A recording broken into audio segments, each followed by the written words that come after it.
ఓం శ్రీ సాయిరామ్. భగవాన్ శ్రీ సత్యసాయిబాబా వారి దివ్యశ్రీ చరణములకు అనంతకోటి ప్రణామములు అర్పిస్తూ అందరికీ ప్రేమతో సాయిరామ్. భగవాన్ శ్రీ సత్యసాయిబాబా వారి అనుగ్రహ ఆశీస్సులతో శ్రీమతి ఈశ్వరమ్మ వర్ధంతి సందర్భంగా బాల వికాస్ చిన్నారులచే మాతృదేవోభవ అను నృత్య రూపకమును ప్రదర్శించబోతున్నారు.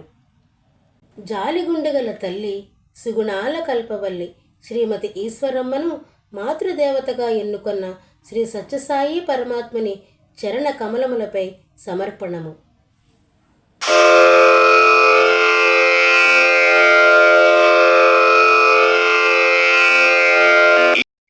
కర్నూలు జిల్లా కొలిమికుంట్ల గ్రామంలో మీసరగండ సుబ్బరాజు గారు ఉండేవారు. ఆయన శివభక్తుడు. ఆ గ్రామంలో ఆయన ఒక శివాలయం కట్టించారు. శివాలయం కట్టిన క్రొత్తల్లోనే వారికి ఒక అమ్మాయి పుట్టింది. తల్లిదండ్రులు ఆమెకు నామగిరి అమ్మ అని పేరు పెట్టారు. నామగిరి అమ్మ యుక్త వయస్కురాలైన తరువాత భగవంతుని ఇచ్ఛానుసారం పెదవెంకమ్మరాజు భార్యగా మీసరగండ వంశం నుంచి రత్నాకర వంశంలోకి అడుగుపెట్టింది. కొండమరాజు గారు తన కోడలి పవిత్రమైన భావాలను చూచి ఆమె పేరును ఈశ్వరమ్మ అని మార్చారు. దేవకీదేవికి కృష్ణ పరమాత్మ వలె ఈశ్వరమ్మకు 8వ సంతానమే శ్రీ సత్యసాయి భగవంతుడు. శ్రీ సత్యసాయి భగవంతుడు జన్మించే ముందు ఒక సన్నివేశం ఇలా జరిగింది. అది 1926వ సంవత్సరం ఫిబ్రవరి నెల. ఇంట్లో అత్తగారు లక్ష్మమ్మ గారు ఉన్నది. కోడలైన ఈశ్వరమ్మ గారు నూతి దగ్గరకు వెళ్ళింది.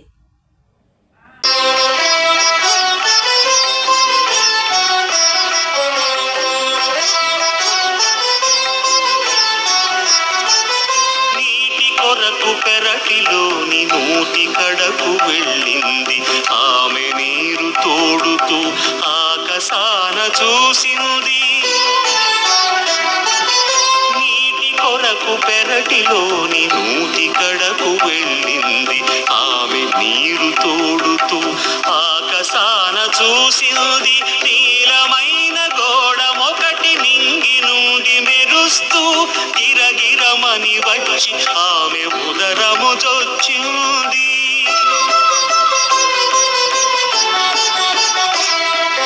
నీలమైన గోడమొకటి నింగి నుండి మెరుస్తూ గిరగిరమని వచ్చి ఆమె ఉదరము జొచ్చింది.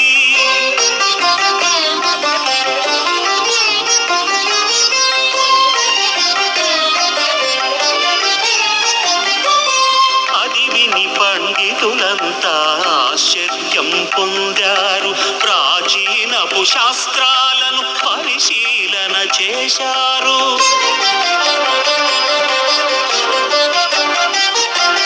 శ్రీకృష్ణుని జననం వలెనే సత్యసాయి అవతారం.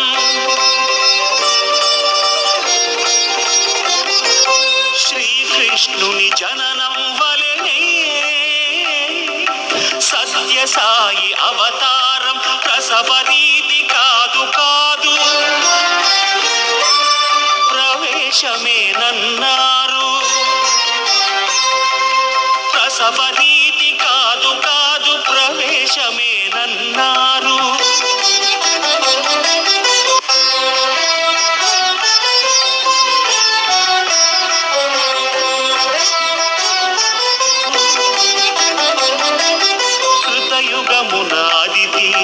త్రేతలోన కౌసల్య, ద్వాపరాన దేవకియే, ఈ కలిలో ఈశ్వరాంబ.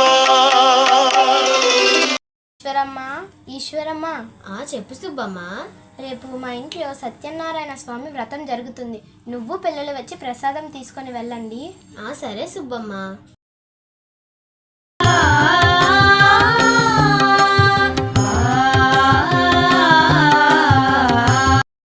సుబ్బమ్మ, వ్రతం చాలా బాగా జరిగింది. అవును ఈశ్వరమ్మ, ఇదిగో ప్రసాదం తీసుకో. నీకు పుట్టబోయే బిడ్డకు ఈ స్వామి పేరు పెట్టుకో. అంతా శుభమే జరుగుతుంది. అలాగే సుబ్బమ్మ, నువ్వు చెప్పినట్లే చేస్తాను. ఇక నేను వెళ్ళొస్తాను. అలాగే ఈశ్వరమ్మ.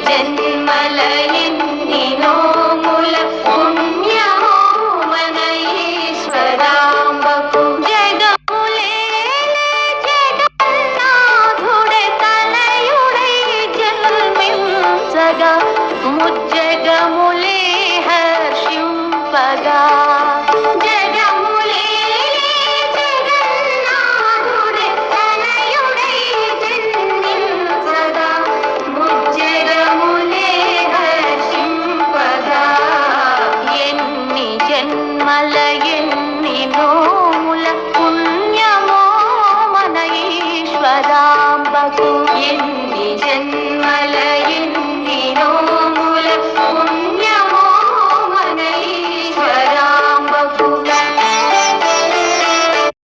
దివ్య బాలుడైన సత్యం దినదిన ప్రవర్ధమానుడవుతూ తన దివ్యత్వానికి నిదర్శనాలుగా ఎన్నో లీలలు చూపసాగాడు. కల్పవృక్షం దగ్గరకు మిత్రుల్ని తీసుకుని వెళ్ళి ఎవరికి ఏ ఫలం కావాలో వాటిని కోసి ఇచ్చేవాడు. ఇంకా స్వామి లీలలు చూడండి.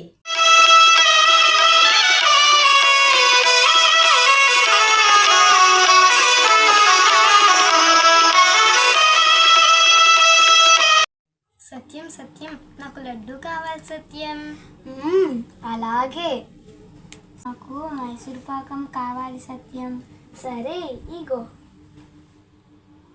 సత్యం సత్యం నాకు కోవా తినాలని ఉంది సత్యం. ఇదిగో. అవన్నీ ఎలా వస్తున్నాయి? నాకు దేవతలు ఇస్తున్నారు. అవునరా సత్యం, దేవతలు కాబట్టి దేవతలు ఇస్తున్నారు.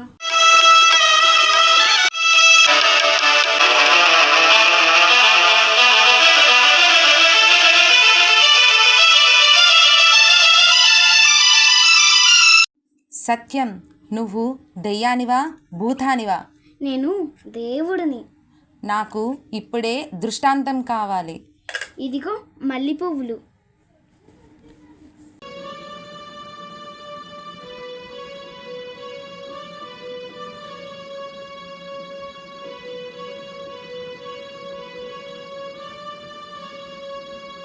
అమ్మా ఈశ్వరమ్మ, ఇంకా మాయ వీడింది. నేను భారద్వాజ గోత్రుడిని.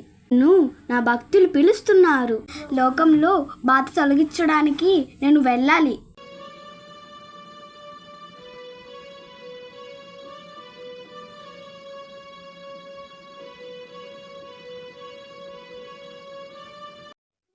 సత్యం ఎప్పుడూ ఏదో ఆలోచనతో నిర్లిప్తంగా నిర్వికారంగా ఉండడం, రకరకాల మహిమలు చూపడం గమనించిన ఈశ్వరమ్మకు దిగులు పట్టుకుంది.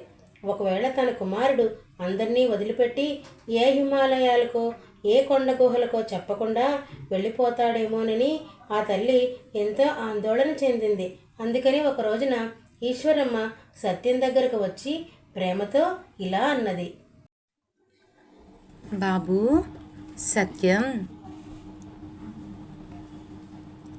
బంగారు, భగవంతుని తోడుగా చెప్తున్నా సత్యం, నేను నిన్ను వదిలిపెట్టి ఎప్పుడూ ఉండలేను. నువ్వు నన్ను ఈ పుట్టపర్తిని వదిలి ఎక్కడికి వెళ్ళనని మాట ఇవ్వు సత్యం. నేను నిన్ను ఈ పుట్టపర్తిని వదిలిపెట్టి ఎక్కడికి వెళ్ళను. విశ్వమంతటికీ నేను ఈ వరమనిస్తున్నాను. త్వరలో ఈ పుట్టపర్తి ఒక తిరుపతి, కాశీ, షిరిడి కాగలదు. నేను నీకు మాట ఇస్తున్నాను గృహమమ్మాయి.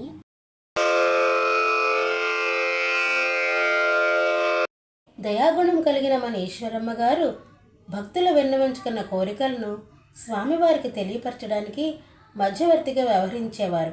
ఆ సంఘటనలు చూద్దామా?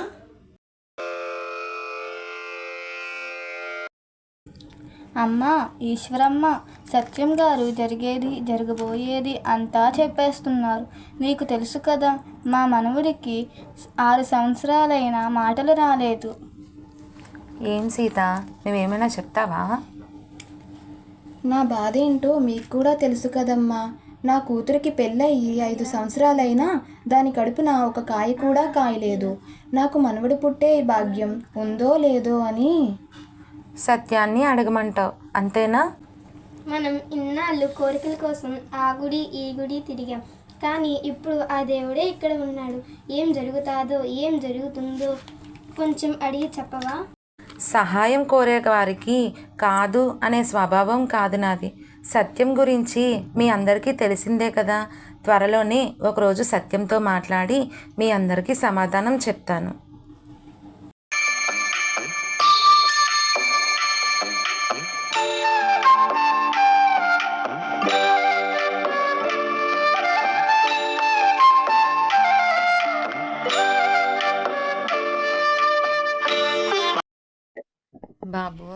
సత్యం, మీ అమ్మ ఏం అడిగినా చేస్తావు కదూ? నువ్వు ఏమడుగుతావో నాకు తెలుసు. నీకు తెలుసా? నాకు అన్నీ తెలుసు. సత్యం. అవును, నేను చెప్పేది సత్యమే. ఇక్కడ నేనుండగా ఇరుగు పొరుగు వాళ్ళు వచ్చి నీతో వాళ్ళ కష్టాలు చెప్పుకుంటున్నారు. నువ్వు మధ్యవర్తివైపోతున్నావు కదూ. ఏం చేయమంటావు బాబు? వాళ్ళ బాధలను విని నా మనస్సంతా తరిగిపోతుంది. అందుకని వాటిని నా దగ్గరికి మోసుకొని వస్తున్నావు. నువ్వు తపాలా బండ్రోతు అయిపోతున్నావు. ఏమో, అవేమీ నాకు తెలీదు. నువ్వు వాళ్ళకి సహాయం చేయాలి అంతే. అమ్మ కోసం ఇది చెయ్యవా? చేస్తా, కానీ కానీ అంటున్నావేంటి సత్యం? నీ చేత్తో వేడివేడి బొబ్బట్లు చేసి పెడతావా? సత్యం, బొబ్బట్లేంటి నాయనా? నీకేమి కావాలంటే అవి చేసి పెడతాను. పాపం, నువ్వు చాలా ఇబ్బంది పడుతున్నా. వాళ్ళని నాతో వచ్చి వాళ్ళ కష్టాలు చెప్పమను, నేను వాళ్ళకి సమాధానం చెప్తాను. గృహమమ్మాయి, బొబ్బట్లు మర్చిపోవద్దు.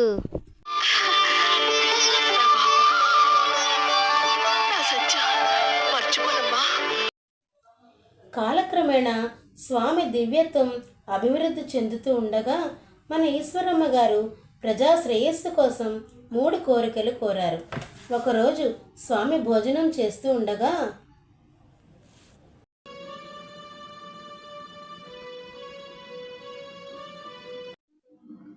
స్వామి. చెప్పు బంగారు. స్వామి, మన ఊరిలో హాస్పిటల్ లేదు. దీంతో పిల్లలు అనారోగ్యానికి గురైతే తల్లులు వారిని బుక్కపట్నం తీసుకెళ్లాల్సి వస్తుంది స్వామి. వారి బాధలను చూడలేకపోతున్నాను. నా పిల్లలు మరియు ఇతరుల పిల్లలు కూడా నాకు ఒకటే. కాబట్టి దయచేసి మన ఊరిలో కనీసం ఒక చిన్న ఆసుపత్రినైనా నిర్మించండి స్వామి. స్వామి, అలానే మన ప్రాంతంలో చాలామంది ధనవంతులు ఉన్నారు. ఇంకా మన ఊరి పిల్లలు బడికి వెళ్ళాలంటే బుక్కపట్నం వరకు నడిచి వెళ్ళాలి. ఈ చిన్నారులు మైళ్ళ దూరం నడవడం చూసి నా హృదయం దుఃఖిస్తుంది. స్వామి, దయచేసి మన ఊరిలో ఒక చిన్న పాఠశాలను నిర్మించగలరా స్వామి? నా దగ్గర అంత డబ్బు లేదు. అయితే స్వామి, సరే, నా బంగారు గొలుసుని తీసుకొని అమ్మి ఒక చిన్న పాఠశాల కట్టించండి. నిన్ను పడుకులే, నేను నిన్ను పరీక్షించడానికే అలా అన్నాను. స్వామి, నా 3వ కోరిక కూడా ఉంది. మన గ్రామంలో ఉన్న స్త్రీలందరూ నీటి కోసం చాలా అవస్థపడుతున్నారు స్వామి. లోతు బావి నుండి నీళ్లు తోడుకోలేక వాళ్ళ రెక్కలన్నీ కూడా కట్టుకుపోతున్నాయి. కాబట్టి మీరు ఏదైనా నీటి సదుపాయం కూడా కలిగించాలి.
స్వామివారికి రోజురోజుకి భక్తులు పెరగసాగారు. 1957వ సంవత్సరంలో వేద పాఠశాల వెనుక భాగంలో ఉన్న పూర్ణచంద్ర ఆడిటోరియం వద్ద సప్తాహ యజ్ఞం జరుగుతున్న సమయంలో భజన అవుతూ ఉండగా ఆకాశంలో నల్లని మబ్బులు కమ్ముతూ పెద్ద కుంభవృక్షం పడినట్లుగా కనిపించింది. భక్తులందరూ భయాందోళనతో ఉండగా స్వామి దివ్యమైన కన్నులతో ఆకాశం వైపు చూస్తూ, మేఘమా ఆగు.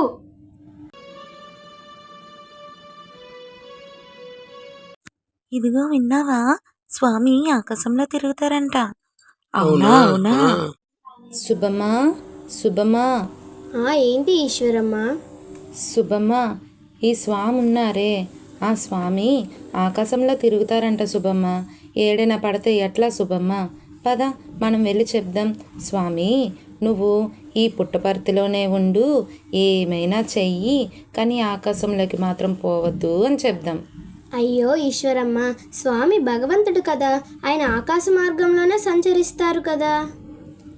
అయ్యో అలా అంటావేంటి శుభమ్మ? స్వామి దైవం అయినా మానవ శరీరం దాల్చాక మానవుడిలాగే కదా ఉంటా. సరే పద వెళ్దాం ఈశ్వరమ్మ. స్వామి స్వామి. చెప్పు సుబ్బమ్మ. స్వామి, మీరు ఆకాశంలో సంచరిస్తారంట కదా. ఈశ్వరమ్మ చాలా భయపడిపోతుంది.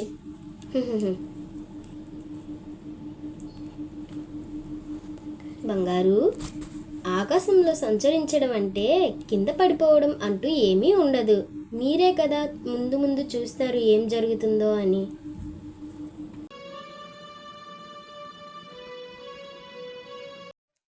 అది 1972వ సంవత్సరం మే నెల.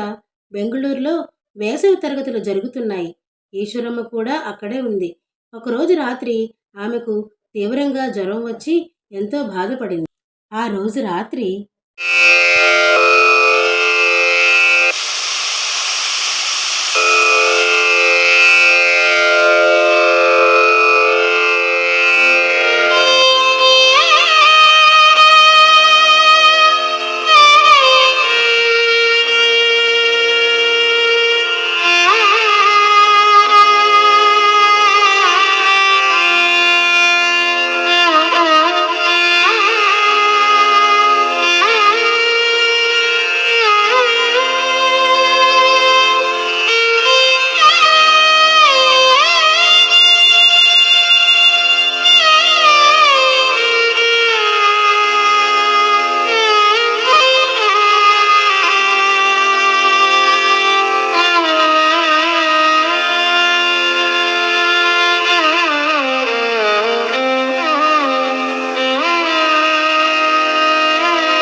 చెబుతున్న సాయి రామునకు సాకేత రామునకు భేదమే లేదు, ఇది భ్రమ మాత్రము కాదు.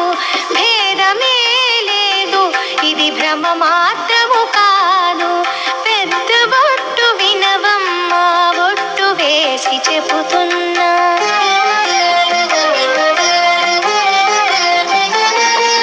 చెప్పవమ్మ ఈశ్వరమ్మ, చెప్పవమ్మ, చెప్పవమ్మ, ఎప్పటిది అనుభవము ఎలా కలిగెనో చెప్పవమ్మ. ఎప్పటిది అనుభవము ఎలా కలిగెనో చెప్పవమ్మ. పెద్ద బొట్టు వినవమ్మ, బొట్టు వేసి చెబుతున్నా.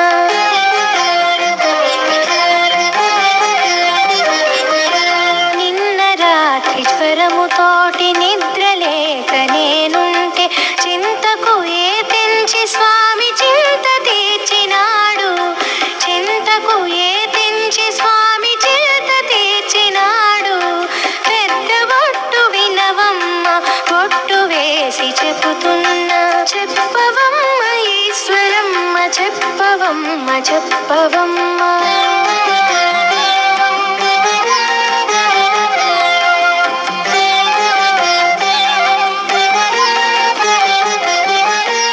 ఏమి చెప్పమంటావు, ఎలా చెప్పమంటావు. స్వామి ఒక్కసారిగా శ్రీరామచంద్రుడయ్యాడు. శిరసున మణి కిరీటము, భుజమున కోదండము, అధరమున నవ్వుతో అభయము దయచేశాడు. అధరమున నవ్వుతో అభయము దయచేశాడు. పెద్ద బొట్టు వినవమ్మ, బొట్టు వేసి చెబుతున్నా. చెప్పవమ్మ ఈశ్వరమ్మ, చెప్పవమ్మ, చెప్పవమ్మ.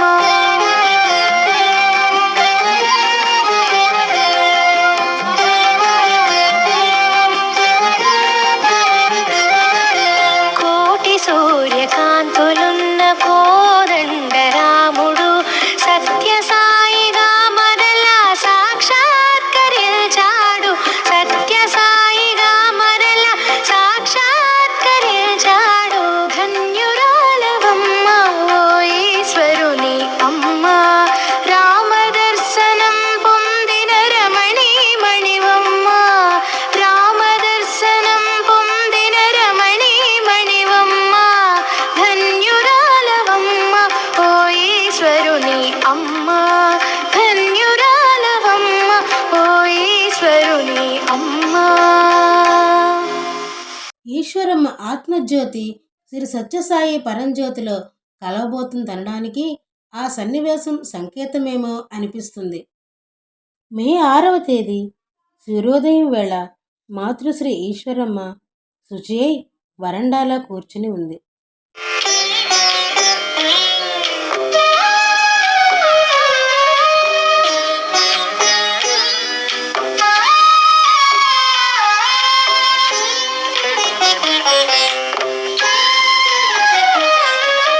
స్వామి స్వామి స్వామి స్వామి అంటూ పిలిచే ఈశ్వరమ్మ.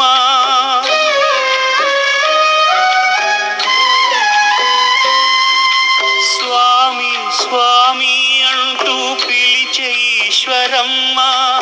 వస్తున్నా వస్తున్నా అని పలికిరి స్వామి.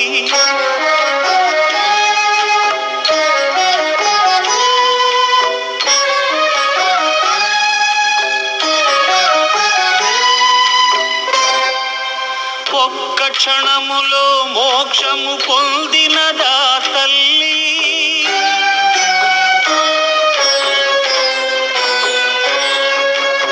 ఒక్క క్షణములో మోక్షము పొందినదా తల్లి. మనిషి మంచితనానికి చివరి ఘటన సాక్షి.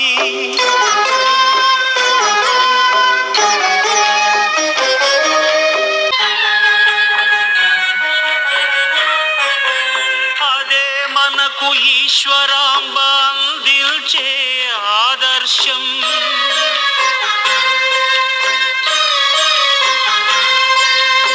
అదే ఈశ్వరాంబ అందించే ఆదర్శం నిర్మల హృదయానికి చివరి క్షణమే నిదర్శనం నిర్మల హృదయానికి చివరి క్షణమే నిదర్శనం కృతయుగమునాదితి త్రేతలోన కౌసల్యా ద్వాపరాన దేవకియే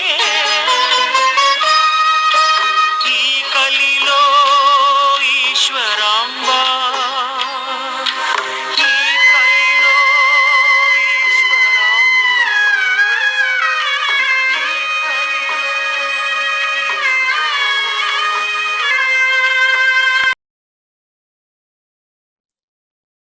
భగవాన్ శ్రీ సత్యసాయిబాబా వారి మాతృమూర్తి అయిన ఈశ్వరమ్మ వర్ధంతి జ్ఞాపకార్థంగా బాలల దినోత్సవంగా జరుపుకోవడం ప్రారంభమైంది.